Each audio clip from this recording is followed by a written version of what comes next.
এখন আমরা 10 নম্বর অঙ্কটা নিয়ে আলোচনা করব। চলো 10 নম্বর অঙ্কটা দেখি কী লেখা, লেখেন সাইড আগে লিখে নিই। হ্যাঁ, কী দেওয়া আছে, 2p + 1 3 2p + q 5p + q 6p, আর নিচে কী দেওয়া আছে 3p - 2 6 2p + 2 10p, আর হলো 15q। চলো এখন এগুলো আমরা ভেঙে ফেলবো। 2p + 1 3 2p + q 5p + q 6 মানে কি 3 × 2 ইন্টু এখানে উপরে p, আর নিচেটা কী হবে 3p - 2 6 মানে কি 3 × 2 2p + 2 10 মানে কি 5 × 2 p, আর 15 মানে কি 3 × 5 q। এখন আমরা কী করবো, মুছে দেই, নাহলে তো বুঝোই ঝামেলাটা কি। তাহলে কী লিখব, 2p + 1 2p + q 5p + q, ঠিক হবে 3p আর হলো 2p হবে। হ্যাঁ, কী হবে 2p, নিচেটা কী হবে 3p - 2 3 2p + 2 2p + 2 5p, আর হলো 2p, এখানে 3q 5q। চলো এটা মুছে নিচের অংশটুকু আবার দেখি। তাহলে দেখো টুগুলারে একসাথে করি।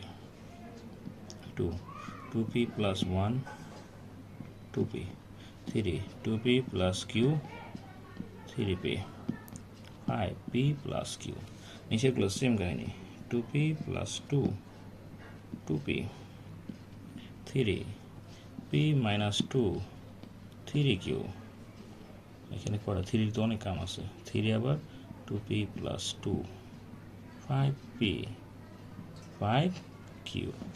ওকে ডান। যদি দেখি সরাসরি কাটাকাটি যায় তাহলে কাটাকাটি করেই দিতে পারি, খারাপ কিছু না। ও মা যাচ্ছে না, চলো এটা কী করা যায়, এটা একটু সাইজ করি। আচ্ছা আমি এখানে নিচে একটু লিখি, যেমন 2p + 1 + p 3 2p + q + p 5p + q, আর এখানে কি আছে 2p + 2 + p 3p - 2 + q + 2p + 2 5p + q। এটা কাটাকাটি যায়, অঙ্কটা কমে গেল। এখন আমরা কী করতে পারি, আর একটু কমাই দিতে পারি অঙ্কটা, বুঝতে গেলেও ঝামেলা, নো প্রবলেম।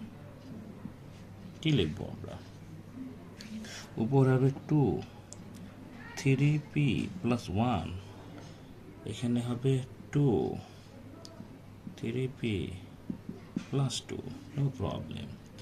এখন নিচেরটা কী হবে দেখি তো,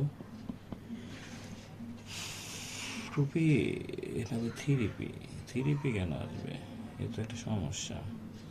আমাকে যদি বলা হয়, আমি যতটুকু জানি এই যে দেখো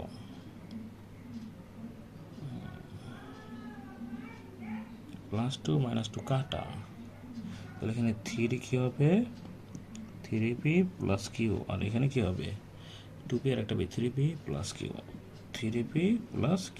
এই তো অঙ্কটা কমে গেছে।